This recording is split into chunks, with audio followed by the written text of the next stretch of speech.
Après ces propos du ministre de l'administration territoriale concernant Equinox Télévision, je reçois sur ce plateau le président directeur général de ce groupe Equinox, M. Séverin Tchonke, bonsoir.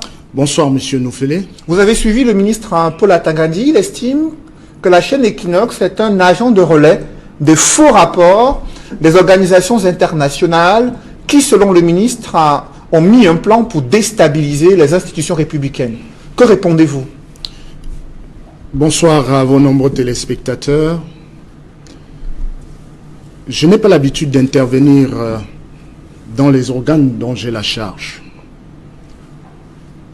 Si je suis obligé aujourd'hui de faire cette mise au point, c'est au vu de la gravité des accusations qui sont portées contre nous. Il s'agit quand même à ce qu'on pourrait assimiler à de la haute trahison. Monsieur Noufélé, je fais partie de ces Camerounais qui ont accepté, alors que leur référentiel académique leur permettait de faire valoir leurs compétences ailleurs, dès l'acquisition de ces parchemins, de retourner au pays pour donner le meilleur d'eux-mêmes en créant des emplois dans ce pays. Je n'accepterai jamais qu'on m'accuse de pactiser avec les ennemis de la République. À quelque prix que ce soit. Il faut qu'on arrête dans ce pays de considérer qu'il y aurait des Camerounais à part et des Camerounais à part entière. J'essaie de faire du mieux et nous essayons de faire du mieux pour faire de nos entreprises les meilleures qui soient dans notre sous-région, les meilleures qui soient en Afrique.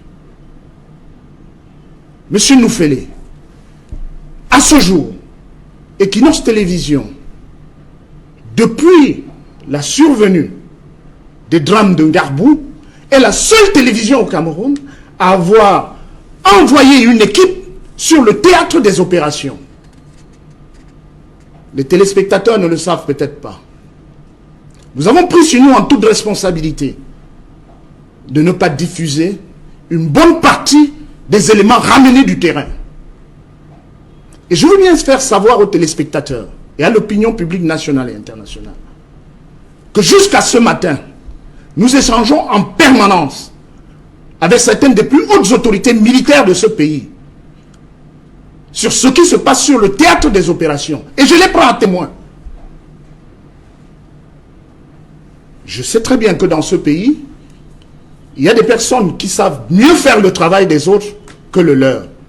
Mais de grâce, nous essayons, autant que faire se peut, de bien faire notre travail en respectant les principes éthiques et déontologiques. Je pense que c'est en raison de cela que mes pères m'ont porté à la tête de la commission de délivrance de la carte de presse, qui est un organe de régulation.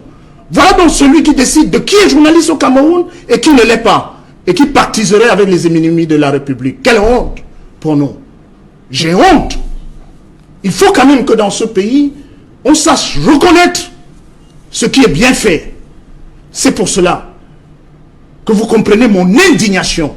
Mais le ministre renchérit, M. Séverin Tchonke. Il dit, dans un ton menaçant, nous ne voulons pas de radio 1000 collines au Cameroun, ni des médias qui jettent de l'huile sur le feu.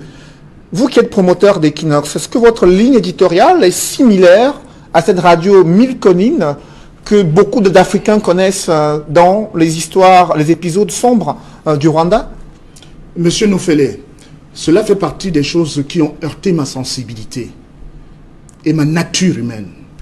Faire référence à Radio 1000 collines en interpellant Equinox, je pense peut-être que monsieur le ministre de l'administration territoriale ferait mieux de s'adresser à l'organe de régulation qu'est le Conseil national de la communication pour s'enquérir de ceux qui peuvent à certains moments avoir été assimilés à ce type de médias.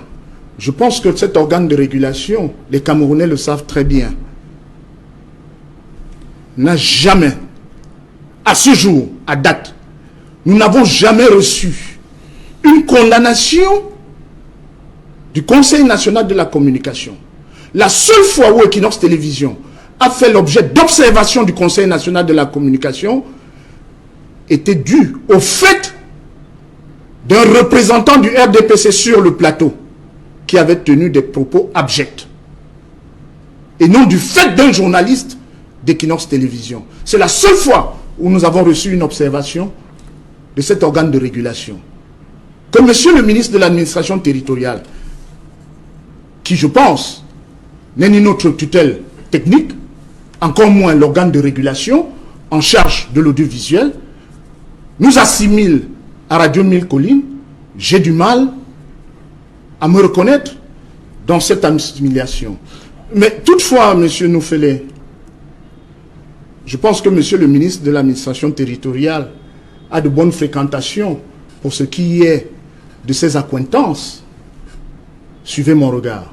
Le ministre est allé plus loin, M. Séverin Tchonke, estimant qu'il y a des financements occultes que Equinox reçoit pour diffuser ces faux rapports, selon le ministre, concernant ces ONG qui sont dans un plan de déstabilisation des institutions.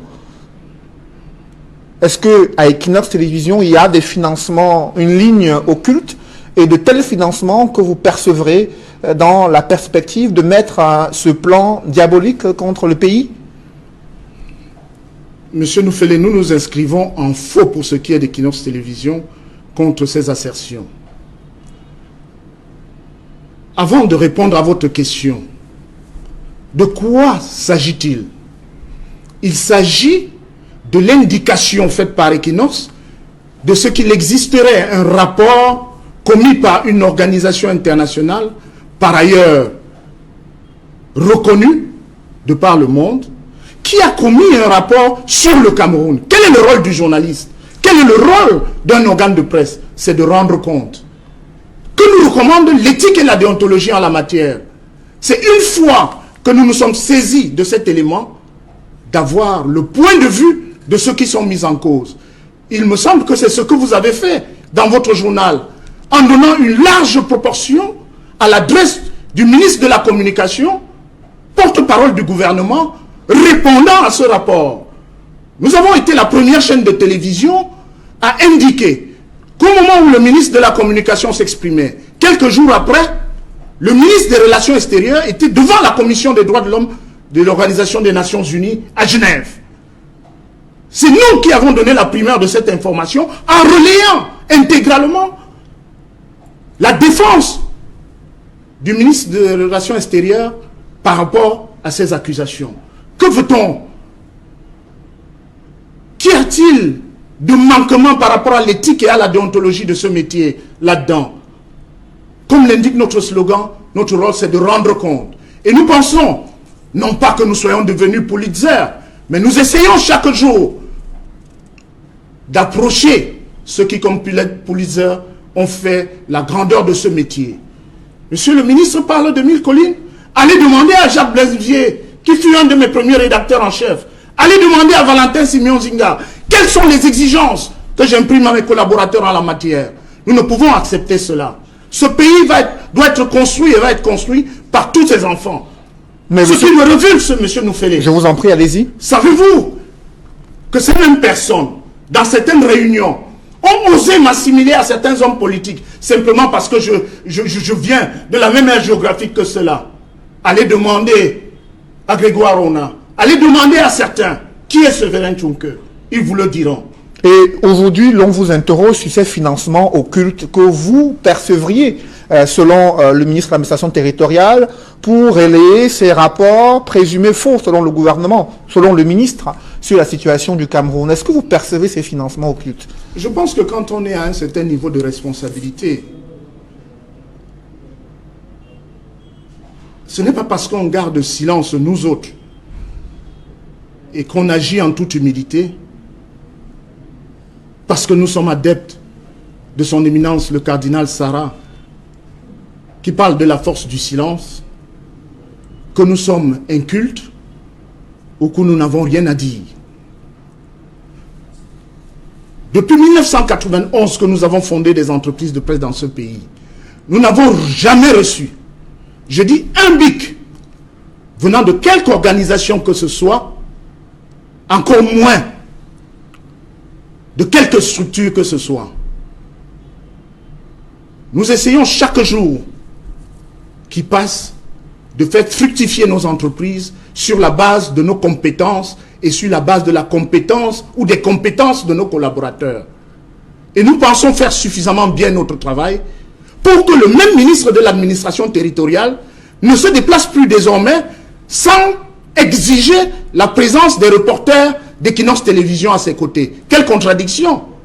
Voilà une chaîne de télévision qui agirait contre les intérêts de la République, que monsieur le ministre de l'administration territoriale s'emploie en permanence à appeler à ses côtés pour couvrir ces manifestations. Nous nous inscrivons en faux contre ces assertions. Et en tout état de cause, notre objectif, c'est de rendre compte en permanence.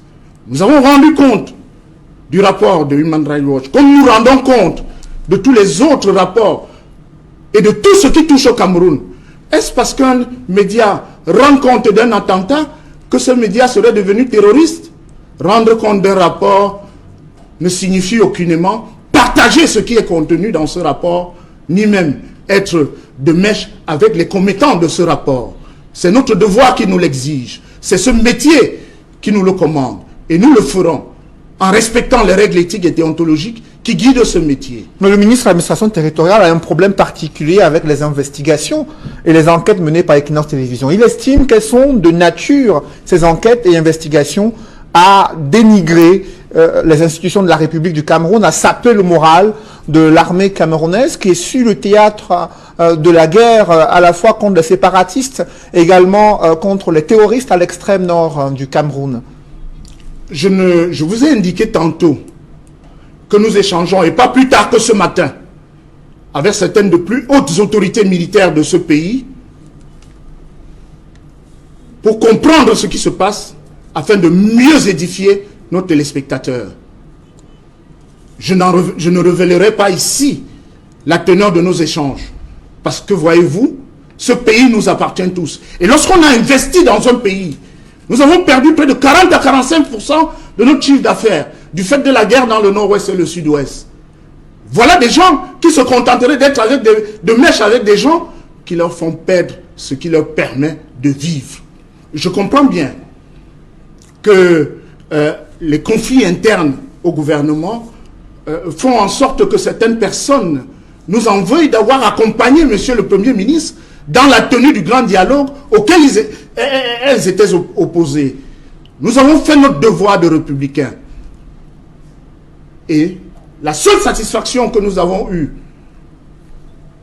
au lieu d'envoyer des factures à monsieur le Premier ministre, nous avons été satisfaits des remerciements qu'il a bien voulu nous adresser en nous recevant personnellement dans son cabinet.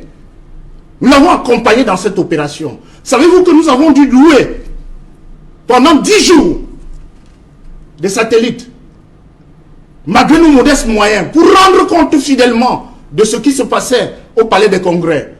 Nous avons été l'une des rares chaînes à le faire en direct. Nous avons dû faire diffuser les débats du grand dialogue sur près de 120 plateformes de par le monde, à nos frais. Voilà ce qu'on essaie d'assimiler aujourd'hui aux ennemis de la République. Pour autant, le ministre estime qu'Equinox manque de patriotisme au moment où le Cameroun fait face à des crises multiformes à travers le pays. Je crois qu'il faut s'interroger sur le sens du patriotisme de certains. Ce n'est pas parce qu'on a des responsabilités gouvernementales que son patriotisme est plus élaboré que celui des autres Camerounais. Je viens de vous faire la démonstration de notre sens du patriotisme. Il vous souvient qu'à l'entame de la tournée du Premier ministre dans le sud-ouest et le nord-ouest, nous l'avions accompagné. Peut-être ça n'a pas plu à certains qui nous vouent aujourd'hui aux gémonies. Mais tant que nous serons convaincus que nous agissons dans l'intérêt de notre pays et que nous respectons les règles éthiques et déontologiques de ce métier, nous le ferons. Parce que c'est tout ce que nous savons faire dans notre entreprise. Et nous savons mieux le faire que beaucoup de nos contempteurs.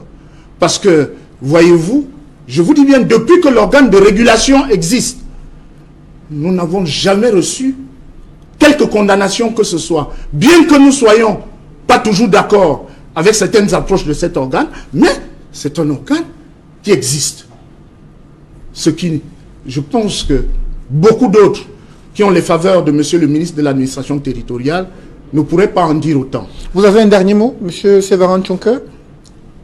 Simplement, nous pensons que ceux qui jettent de l'huile sur le feu ne sont forcément pas ce qu'on pointe du doigt. Vous savez, il est temps de pouvoir le dire.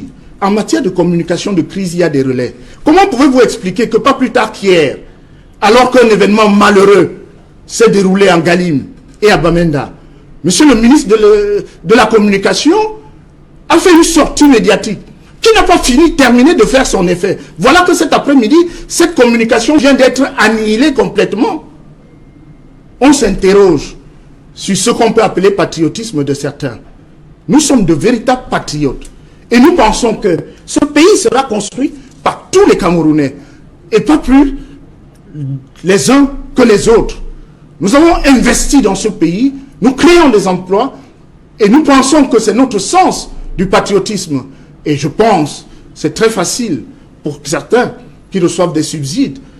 C'est parce que nous payons les impôts que ceux-là peuvent se contenter aujourd'hui de rouler carrosse, mais de grâce, qu'ils ne nous affublent pas de ce que nous ne sommes pas, mais qu'ils appellent peut-être notre attention sur certaines informations dont ils sont les détenteurs. C'est notre métier. Nous rendons compte de tout ce qui se passe. De tout ce qui se passe. Et nous pouvons nous réjouir que dès la survenue d'un incident similaire à Bamenda, devant, je crois, c'est Médecins sans frontières, que le ministre de la Défense ait immédiatement réagi. Je vous passerai de ceux qui ont pu recommander cela pour indiquer ce qu'il faut faire modestement et humblement. C'est ça aussi notre responsabilité et notre patriotisme, et nous ne faillirons jamais.